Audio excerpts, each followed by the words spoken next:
വായിച്ചിട്ടുള്ള ഒരു കവിതയാണ്. പക്ഷെ ഈ കവിത ചൊല്ലുന്നതിന് വേണ്ടി ഒരു മുഖവര അത്യാവശ്യമാണ്.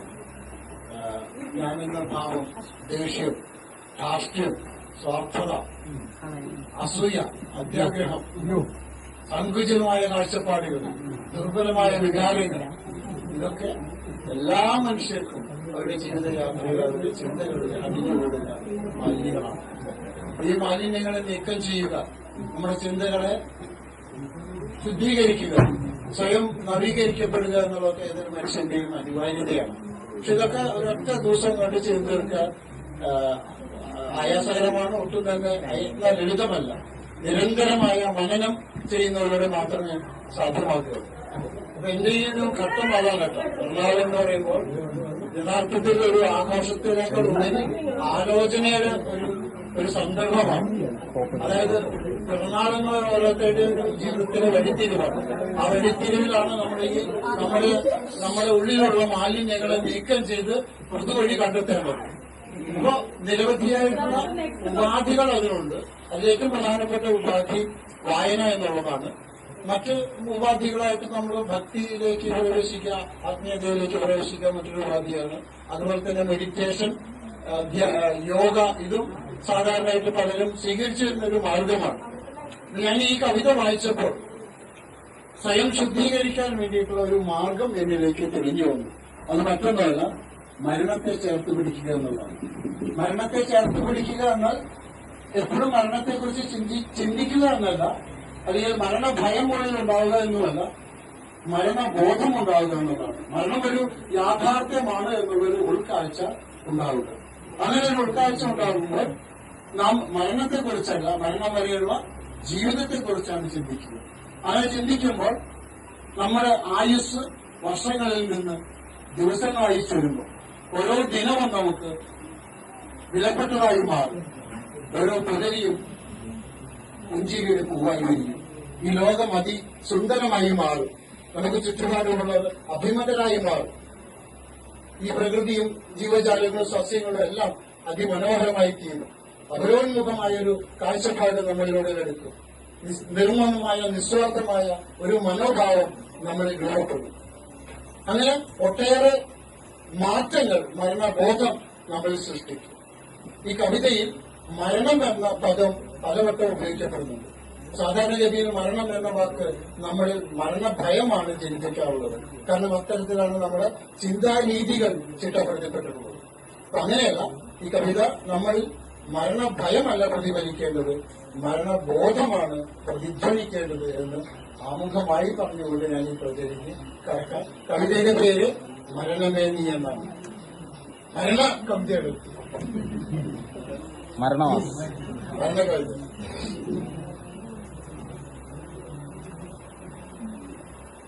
മരണമേ നീ എന്റെ മുന്നിൽ നടക്കുക, എൻ വിളികൾക്കു ചുറ്റിലും കാവലായി നിൽക്കൂ. പ്രാണൻ പിരിയുമി അന്ത്യയാമത്തിലും ഞാനെന്ന ഭാവം വരാതിരുന്നിടുവാൻ മരണമേ നീ എന്റെ മുന്നിൽ നടക്കുകൻ, വിളികൾക്കു ചുറ്റിലും കാവലായി നിൽക്കൂ.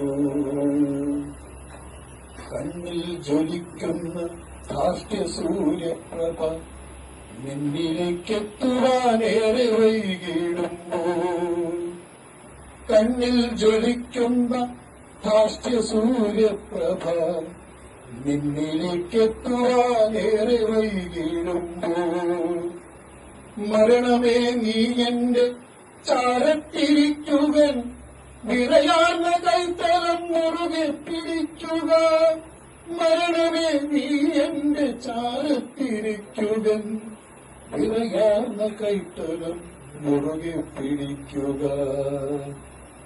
ഗർവിന്റെ കാലടിപ്പാടുകൾ മായാത്ത പാതയോരങ്ങൾ തിരിഞ്ഞൊന്നു നോക്കുമ്പോൾ, ഗർവിന്റെ കാലടിപ്പാടുകൾ മായാത്ത പാതയോരങ്ങൾ തിരിഞ്ഞൊന്നു നോക്കുമ്പോൾ, അറിയാതടക്കിടും തേങ്ങൽ അണപൊട്ടി പ്രളയപ്രവാഹമായി ആർത്തലച്ചിടുമ്പോൾ മരണമേ നീ എന്റെ ചുമലിൽ പിടിച്ചു നിൻ നിശ്വാസരേണുവിൽ ഞാനൊന്നലിയട്ടെ നിശ്വാസരേണുവിൽ ഞാനൊന്നലിയട്ടെ പുനർമിച്ചിടുന്നു പൊട്ടിത്തെറിക്കുവാൻ പല കുറി വെമ്പിയ ദുഃഖാഗ്നി പർവ്വതം പുനർമിച്ചിടുന്നു പൊട്ടിത്തെറിക്കുവാൻ പല കുറി വെമ്പിയ ദുഃഖാഗ്നി പർവ്വതം മരണമേ നീ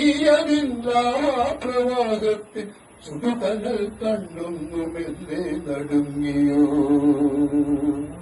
ഉരറിയ അശ്വമായി ഞാൻ കുതിച്ചോടിയ വഴികളിൽ നനവ് പടരുവോളം വരെ നിശിതലാടത്തിന്റെ ക്ഷതമുണങ്ങിയില്ലാത്ത ദിശകളെന്നെ നോക്കി നിന്നു വിതുമ്പുമ്പോ മരണമേ നീ എന്നെ മുറുകെ പുണരുമിൻ വിരിമാറിൽ മുഖമൊളിപ്പിച്ചു നിൽക്കട്ടെ ഞാൻ നിന്നിരിമാറിൽ മുഖമൊളിപ്പിച്ചു നിൽക്കട്ടെ ഞാൻ ഇനിയില്ല ബാക്കിയൊരു മാത്ര പോലും മൃത ഇനിയില്ല ബാക്കിയൊരു മാത്ര പോലും മൃത കഴിയില്ല അറിയാം തിരിച്ചു പോക്കെങ്കിലും കഠിനമീ നൊമ്പരം കഴുകിക്കളയുക മരണമേ നീയൊരു പുഴയായൊഴുകുക കഠിനമീ നൊമ്പരം കഴുകിക്കളയുക മരണമേ നീയൊരു പുഴയായൊഴുകുക മരണമേ നീയൊരു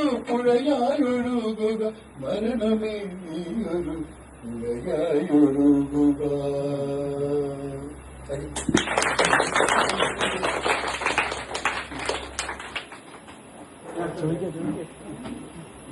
അല്ലത് ആരാ എഴുതിയത് ഈ കവിത?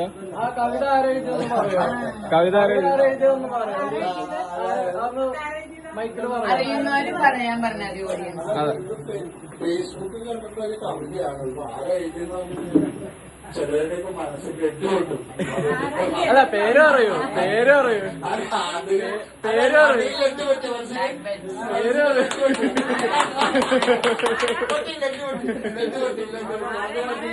പേര്